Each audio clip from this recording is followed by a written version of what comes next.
Hello everyone, my name is Cameron Hicks and welcome to my Lab 2 report on projectile motion. In this lab, I investigated how an object moves when thrown in two dimensions and compared real-life data to computational models with and without air resistance. The purpose of this lab was to analyze projectile motion using video analysis and compare it to theoretical models.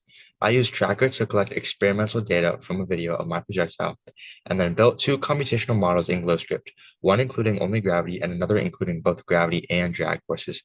The main and hypothesized result is that the drag model would provide a better fit to the experimental data.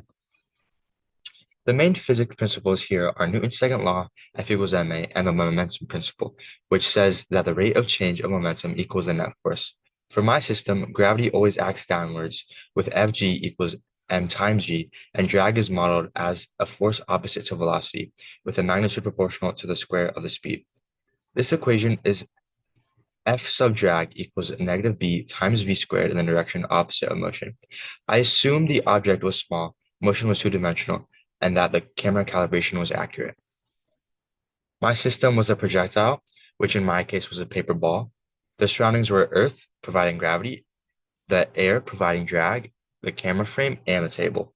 The initial conditions included a mass of about 2.8 grams, a launch height of about 0.3 meters, initial velocity that we got from Tracker, which the x component was 1.791 meters per second. The y component was 3.183 meters per second.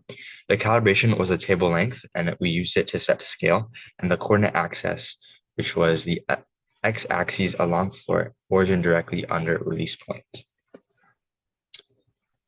So here is the observational data. Here's a screenshot of my tracker analysis. I marked the position of the projectile frame by frame as it traveled, and this gave me the x and y coordinates versus time.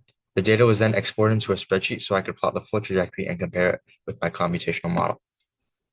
And this is just a video of that.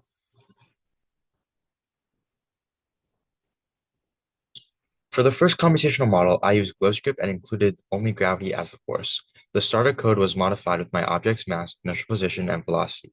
In this model, the projectile follows an ideal parabolic path since drag is ignored. This gave me a prediction of where the object should land if only gravity were acting. In the second model, I added the drag force. In GlowScript, I defined the drag as negative b times the square root of the speed, times the square of the speed, times the unit vector of velocity.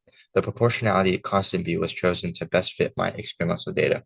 The result was a trajectory was that it was lower and shorter compared to both the gravity-only model, which is more realistic because air resistance reduces both horizontal and vertical motion.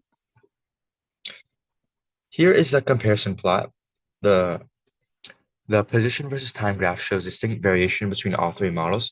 All three methods produce very similar results, but it is safe to say that the tracker experiment closely aligns with the computational model that incorporated both gravity and drag. And the legend over here indicates which is which. The blue line represents gravity only. The orange line represents the data from the tracker, and then the green line represents gravity and drag. So just some possible errors. Possible sources of error include inaccuracies in tracking the points frame by frame, a calibration error if the meter stick, or excuse me, if the table wasn't perfectly aligned, and uncertainty in the drag constant b. Also, my object may have rotated or wobbled in the air, which changes its drag and isn't accounted for in the model, because that would just be outrageous. Some discussions and additional questions. For the terminal velocity question, the gravity-only model predicts no terminal velocity, but the drag model does predict one, but because as speed increases, drag increases until it balances gravity. In my experiment, the object didn't fall long enough to reach terminal velocity, but dropping it from a tall building could allow us to measure that. For the what-if question, if a projectile were thrown straight up with the same speed, it would take longer to return to the ground than in my sideways throw. That's because drag slows the upward motion more and also slows the downward fall, extending the total flight time. In conclusion, the real projectile motion was better explained by the drag inclusive model, showing the importance of including air resistance in real-world physics. This lab demonstrated how computational modeling and experiments can be combined to better understand and predict motion. Thank you for watching.